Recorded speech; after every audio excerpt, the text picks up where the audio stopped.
Bom dia pessoal, tudo bem? Eu coloquei essa informação no Instagram, lá no meu Instagram, Agronomia em Foco, até peço, né? Quem é meu seguidor do YouTube aí, que não sabe que eu tenho Instagram, eu tenho Instagram, siga lá no meu Instagram também, Agronomia em Foco. Tem muita foto, vídeo que eu acabo não postando no canal do YouTube, né? Que às vezes é o meu dia a dia do serviço, eu acabo tirando e postando no Instagram lá, tá? Então postei no Instagram uma reflexão, né?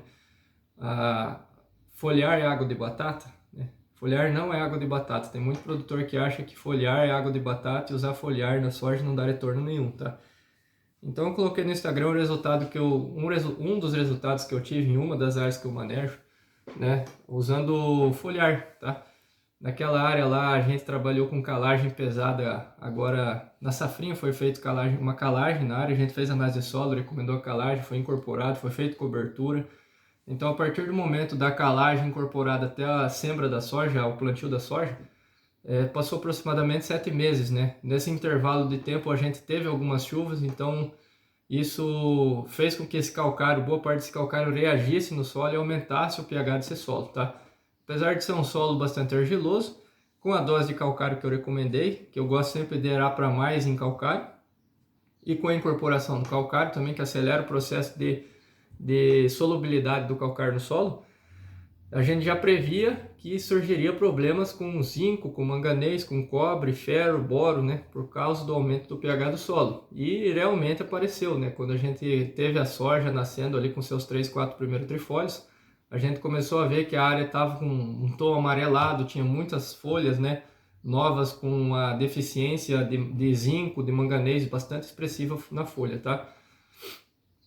Então, mediante essa situação, né, a gente entrou com uma complementação foliar de manganês, cobre, zinco e boro, tá? Porque ferro a gente também não tem aqui no Paraguai para trabalhar ferro, pelo menos na região que eu tenho, não tenho acesso a ferro para fazer foliar na soja, senão também teria feito. A gente entrou com a complementação foliar de cobre, zinco, manganês e boro, tá? E eu vou colocar na sequência as fotos do dia que eu fiz a coleta de folha para análise foliar, tá? A partir da coleta da folha até a aplicação foliar, isso passou aproximadamente uns 20 dias, tá? Até vir o laudo, o produtor aplicar o produto efetivamente na área, né?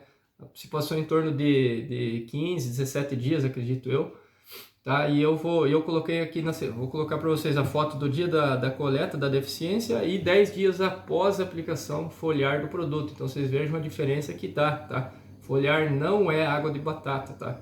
O produto foliar ele é tão importante quanto a adubação de base.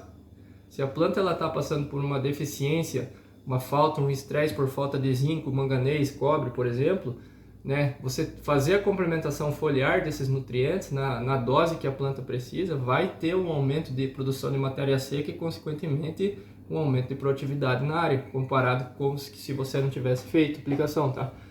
Então, foliar funciona assim. Vocês vão ver a foto na sequência, né?